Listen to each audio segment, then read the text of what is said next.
So welcome to the last video of your chapter 1 cell structure. In this video हम virus को discuss करने वाले हैं and जितनी नॉलेज ए लेवल्स पर रिक्वायर है बस उतनी नॉलेज हम डिस्कस करने वाले हैं.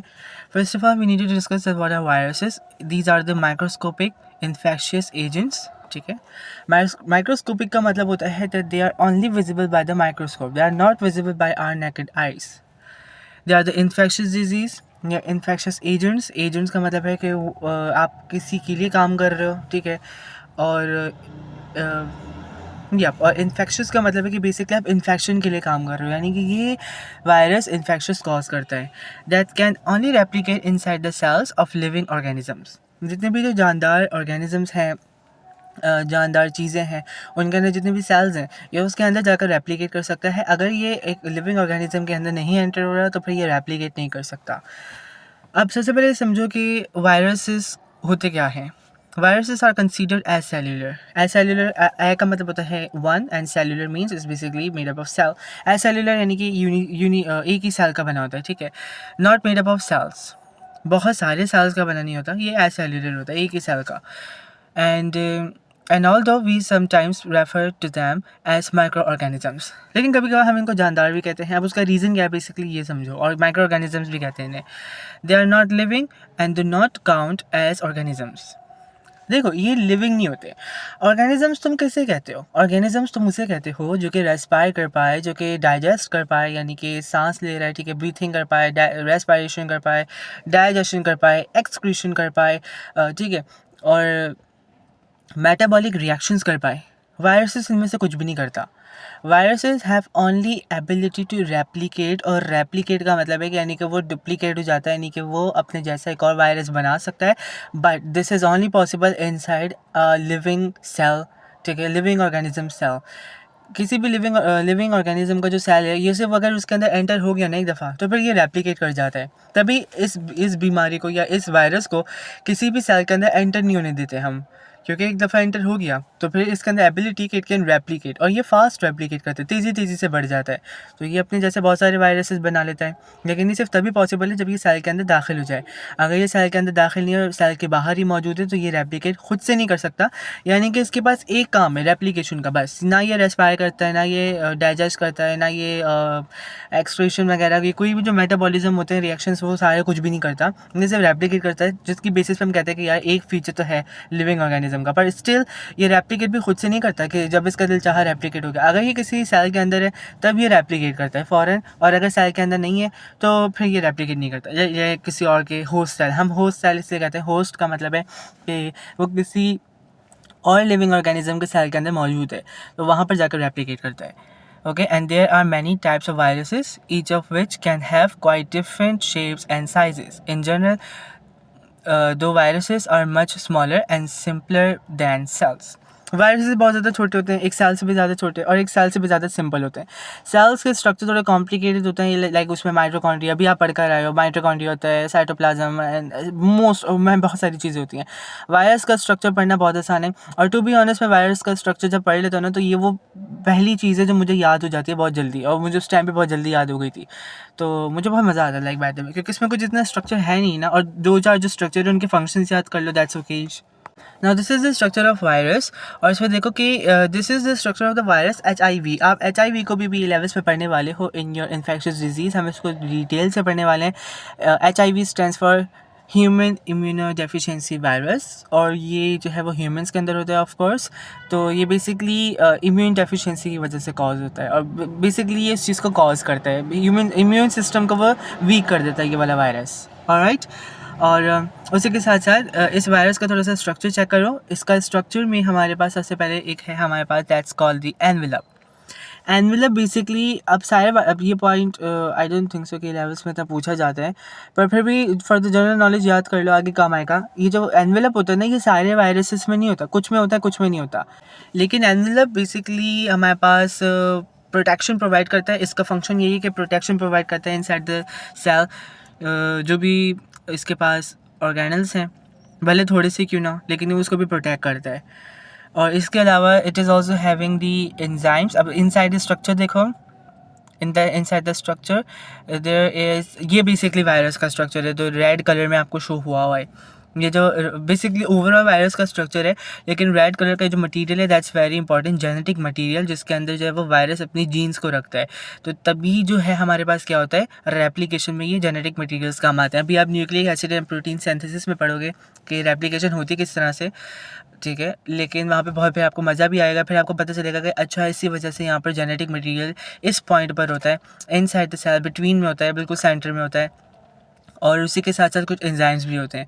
अब एंजाइम्स कौन कौन से होते हैं, just for the general knowledge याद कर लो, एक इंटीग्रेज होता है, ठीक है, एंड अनदर इज एंडोन्यूक्लियस होता है, ठीक है, लाइसोजाइम्स होता है, इस तरह के लाइसोजाइम्स एंजाइम्स होते हैं हमारे पास, ठीक। तो ये एंजाइम्स होते हैं, और भी एंजाइम्स होते हैं, रिवर्स ट्रांसक्रिप्टेज होता है इसके पास सबसे इंपॉर्टेंट एंजाइम तो रिवर्स ट्रांसक्रिप्टेज होता है, लाजमी होता है, वो तो ज़रूर होता है।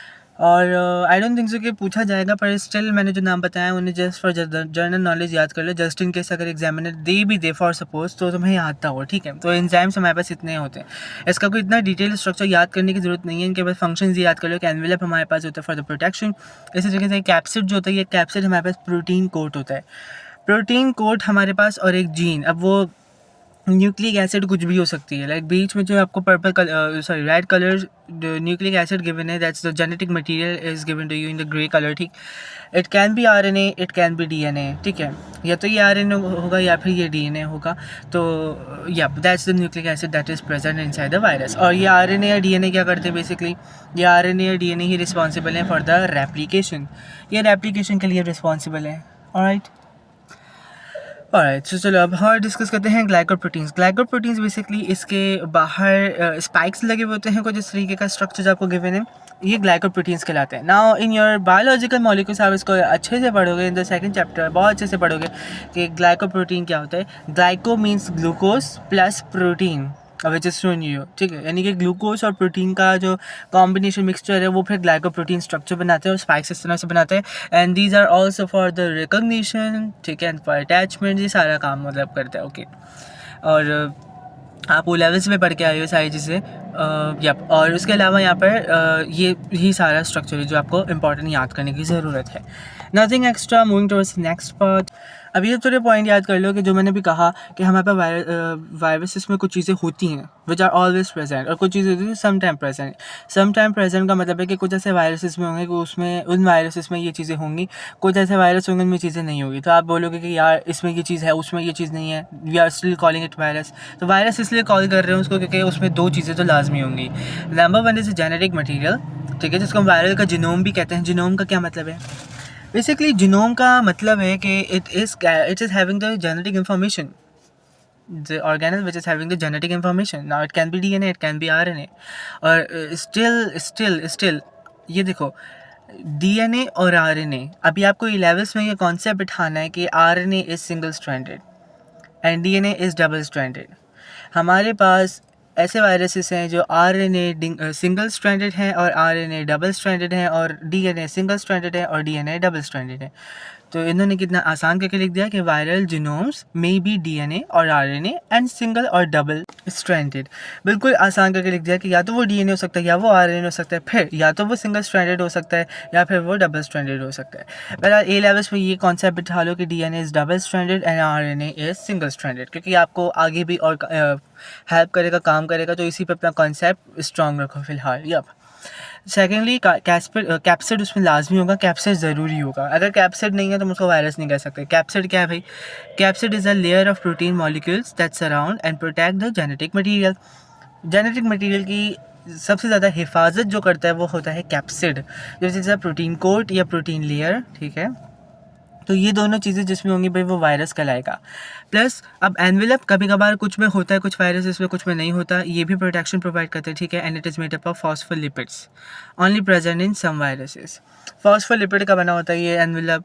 Then we are having the glycoproteins जो कि also known as surface attachment, ठीक है। यप, अटैचमेंट के लिए काम आता है, एनवेलप प्रोटीन होता है। ओके, हाँ, और इसी के साथ these have viruses bind to host cell. Basically attachment के लिए होता है, रिकग्निशन के लिए होता है। यूजुअली तो अटैचमेंट के लिए होता है कि ग्लाइकोप्रोटीन्स जो होता है हमारे पास, इनका फंक्शन ये होता है कि जाकर अटैच हो जाते हैं। वेल रिकग्नाइज तो रिसेप्टर्स करते हैं। वेल हाँ, ये जो है वो ग्लाइकोप्रोटीन का स्ट्रक्चर इस तरह का बना होता है कि ये जाकर सरफेस जिस पे अटैक करता है ना, जिस सेल पर अटैक करता है, जिसके अंदर जाकर इसको रेप्लिकेट होना होता है, ये वहाँ जाता है और उसके ग्लाइकोप्रोटीन जो है वहाँ पर अटैच हो जाते हैं। उसके बाद ये अपने डीएनए को सेल के अंदर डालता है और फिर रेप्लिकेट होना शुरू हो जाते हैं वायरसेस। तो ये सारे बेसिक फंक्शन है, इस तरह से ये पेनिट्रेट करता है। वेल ग्लाइकोप्रोटीन्स कुछ में होता है और कुछ में नहीं होता। And host cell I have already told you guys. Now enzymes, कुछ वायरसेस में एंजाइम्स होते हैं और कुछ वायरसेस में दूसरे एंजाइम्स होते हैं, कुछ में बिल्कुल नहीं होते हैं, कुछ में डिफरेंट तरीके से होते हैं। Okay, some viruses carry enzymes like reverse transcriptase, which allows them to convert RNA into DNA. Transcription क्या होता है? अभी आपने ट्रांसक्रिप्शन वेल पढ़ा तो नहीं है, पर बेसिकली ट्रांसक्रिप्शन होता है कि डीएनए से आरएनए बनता है, डीएनए से एमआरएनए बनता है, यानी कि हाँ आरएनए ही बनता है। लेकिन जब आप इसको रिवर्स कर दो, रिवर्स ट्रांसक्रिप्शन हो जाता है। रिवर्स ट्रांसक्रिप्शन का मतलब है कि उसी आरएनए से तुम डीएनए बना रहे हो। And reverse transcription is only done by the enzyme reverse transcriptase. That's very important key point, you need to know about it at all. ये चीज़ की पॉइंट है, that's very amazing key point. और उसी के अलावा next another thing which I want to tell you guys कि कुछ में एंजाइम्स रिवर्स ट्रांसक्रिप्टेज, देखो आरएनए से डीएनए बना है, बस नॉट नेसेसरी कि आपके पास हमेशा आरएनए से डीएनए वाला एंजाइम कोई हो, सॉरी वायरस कोई हो। तो अगर कोई वायरस ऐसा है जिसके पास ऑलरेडी डीएनए है, तो वो डीएनए से आरएनए कन्वर्ट करेगा, तो उसके बाद फिर ट्रांसक्रिप्टेज एंजाइम होगा, राइट। और इसी तरीके का थोड़ा आपको कॉन्सेप्ट बिठाना होता है अपने दिमाग में। कुछ इनमें एंजाइम्स दुरुस्त होते हैं, कुछ में होते हैं, इनफैक्ट कुछ में नहीं होते, ठीक। So these are not always present in the virus, लेकिन जो ऑलवेज प्रेजेंट है वो आपको याद करना ज़रूरी है और उनको आपको की पॉइंट्स को इवन लिखना भी है। ऑलराइट, सो हम इसके कॉम्पोजिशन और इसके फंक्शन को समझ चुके हैं। एंजाइम का तुम्हें फंक्शन पता है, बेसिकली ये चीज़ों को ब्रेक डाउन करते हैं और इस तरह से आरएनए को डीएनए में कन्वर्ट करता है। कौन सा enzyme? Reverse transcriptase. Now the viral replication, इसको थोड़ा कॉन्सेप्ट समझो, because I told you guys के वायरस के अंदर सिर्फ यही एबिलिटी कि वो रेप्लिकेट कर सकता है, ठीक है। As viruses are not alive, ठीक है, क्योंकि हम इनको जानदार या लिविंग नहीं समझते। They do not undergo cell division like living organisms too. देखो हमारे पास सेल्स डिवाइड होते हैं। सेल्स किस तरह से डिवाइड होते हैं? सेल्स आपस में इस तरह से डिवाइड होते हैं कि हम कहते हैं कि डीएनए की रेप्लिकेशन होती है और उसके बाद सेल या तो माइटोसिस में जाता है या फिर मेयोसिस में जाता है। इसी तरीके से आपने प्रोकैरियोटिक सेल का समझा था। प्रोकैरियोटिक सेल में हमने बात की थी कि हमारे पास जो सेल है वो जब डिवाइड हो रहा है तो वो बाय द बाइनरी फ्यूजन हो रहा है, ठीक है। और इसी तरीके से या बाइनरी फ्यूजन होगा या फिर माइटोसिस होता है या फिर मेयोसिस होता है, तो उसके थ्रू हमारे पास सेल डिवाइड होते हैं। बट वायरसेस का थोड़ा सीन कुछ अलग है कि वायरसेस इस तरह से रेप्लिकेट होते हैं, बेसिकली दे डिवाइड इस तरह से होते हैं कि they enter their cell genome या viral genome into the living cell या होस्ट सेल कह लो, होस्ट सेल ज़्यादा बेहतर वर्ड है by the way. Host cell के अंदर ये अपना जो है वो जिनोम डालते हैं और फिर वहाँ जाकर वो जिनोम बेसिकली डीएनए हो या आरएनए वो रेप्लिकेट होना शुरू हो जाता है। इस तरह से मज़ीद वायरसेस बनते हैं, ठीक है, यानी कि इस तरह से रेप्लिकेट होता है। Instead they rely entirely on the host cells machinery to make copies of themselves। वो जितना भी होस्ट सेल की मशीनरीज है, मशीनरीज का मतलब है कि जितना भी होस्ट सेल के अंदर जो भी मेटाबॉलिज्म है, जो भी उसका फंक्शन है, जितने भी वो ऑर्गेनिज रखते हैं, वो ऑर्गेनिज जो भी फंक्शन करते हैं वो उस पर रिलाई करता है। वो खुद से वायरस अपने अंदर कोई एबिलिटी नहीं रखता कि मैं खुद से डिवाइड हो जाऊँ, उसको कहीं ना कहीं किसी के पास जाना है। फिर उसकी जो मशीनरी है, उसका जो स्ट्रक्चर है कि वो कौन सा स्ट्रक्चर रखता है सेल और वो उस तरह कैसे फंक्शन प्रोसीड कर रहा है, तो वो उस पर रिलाई होता है कम्प्लीटली कि वो अभी मैं तुम्हारे अंदर एंटर हो गया, अब तुम मुझे डिवाइड करो, तो मतलब रेप्लिकेट करो, ठीक है। The viral replication process involves the virus uses its attachment protein to bind. अच्छा, अटैचमेंट प्रोटीन कौन से प्रोटीन होते हैं? I have told you guys, glycoprotein attachment protein होता है to bind to the specific receptor proteins on the host cell. Host cell के पास receptor होते हैं और वो रिसेप्टर स्पेसिफिक इन नेचर होते हैं। देखो इन बायो इन केमिस्ट्री जब भी स्पेसिफिक का वर्ड यूज़ किया जाए, स्पेसिफिक का मतलब समझ लो कि उसका मतलब है कि यार वो एक ही काम कर सकता है, ठीक है, वो दूसरा काम नहीं कर सकता। मतलब अगर एक वो फंक्शन कर रहा है ना, वो उसी चीज़ का स्पेसिफिक है, उसके अंदर स्पेसिफिसिटी है, तो फिर वो दूसरा काम नहीं कर सकता भले कुछ भी हो जाए। तो हमारे पास क्या होता है कि जो वायरस है बेसिकली वो अपने अटैचमेंट प्रोटीन को अटैच करता है to the receptor receptor protein of the host cell, जिस सेल के अंदर इसको जाना होता है. Then the virus injects its viral DNA और RNA, यानी कि मैंने वायरल जीनोम कहा था, into the host cell. ये उसको इंजेक्ट करता है, एंटर करता है. And then the virus uses the host cell's machinery and resources such as enzymes and ribosomes to replicate with viral particles. ठीक है, यानी कि मैंने फिर वही बताया कि अगर उसके पास राइबोसोम्स है, बिकॉज राइबोसोम्स प्रोटीन सिंथेसिस के लिए वर्क करते हैं. You already know about it, आप अभी पढ़ कर आए हो राइबोसोम्स से क्या फंक्शन होता है. तो जिस सेल में भी होंगे वो फंक्शन प्रोसीड करेगा. जो भी उसके पास रिसोर्सेज होंगे लाइक एंजाइम्स, जो भी एंजाइम्स उसके पास होंगे तो वो उससे वो रेप्लिकेट करेगा. ठीक है, क्योंकि सारे तो सेल आपस में ही एक साथ सेम फंक्शन नहीं रखते ना, हर सेल का डिफरेंट फंक्शन होता है. ऑलराइट, अगर वो एक वायरस है और वो वायरस एक फॉर सपोज यूकैरियोटिक सेल के अंदर एंटर हो रहा है, तो वहाँ उसकी रेप्लिकेशन का जो सारा प्रोसेस है वो अलग होगा. और अगर एक प्रोकैरियोटिक सेल के अंदर एंटर हो रहा है वायरस, तो फिर वहाँ पर तो भाई वो स्ट्रक्चर्स नहीं है ना जो कि हमारे पास यूकैरियोटिक सेल के पास है. यूकैरियोटिक सेल के पास कॉम्प्लिकेटेड स्ट्रक्चर्स हैं, तो वो जल्दी कर लेगा लाइक फॉर सपोज. और प्रोकैरियोटिक सेल के अंदर डिफरेंट स्ट्रक्चर्स हैं, तो वो अपनी बेसिस पे कि जिस तरह से वो रेप्लिकेट होता है या रेप्लिकेट करता है प्रोकैरियोट अपने आपस के सेल्स को, इसी तरह से वो वायरस के सेल को करेगा. ठीक है, तो डिफरेंट तरीके से होते हैं. And then new viral particles are released from the host cell. जितने भी न्यू पार्टिकल्स बन रहे हैं वो रिलीज़ हो रहे हैं फ्रॉम द होस्ट सेल. और अगेन वो रिलीज़ होने के बाद क्या करेंगे, मज़ीद होस्ट सेल्स को इन्वेट करेंगे, वहाँ पर अपने वायरल जीनोम को इन्वेट करेंगे, इंजेक्ट करेंगे, और इंजेक्ट करने के बाद वो और ज़्यादा रेप्लिकेट होंगे. तो इस तरह से वायरल के पार्टिकल्स बढ़ते जाते हैं. So this is how basically the replication occurs, and that's all part of your A levels for your chapter 1. We are completed, we are done with each and everything. फिर भी अगर कहीं पे कोई भी confusion है इस chapter से related, so you can ask me. And also do not forget to follow on Instagram. लाजमी जाके follow कर लो. Subscribe this channel and do not forget to click on the bell icon to be notified on time. And I'll see you in the next video. Till that, take care.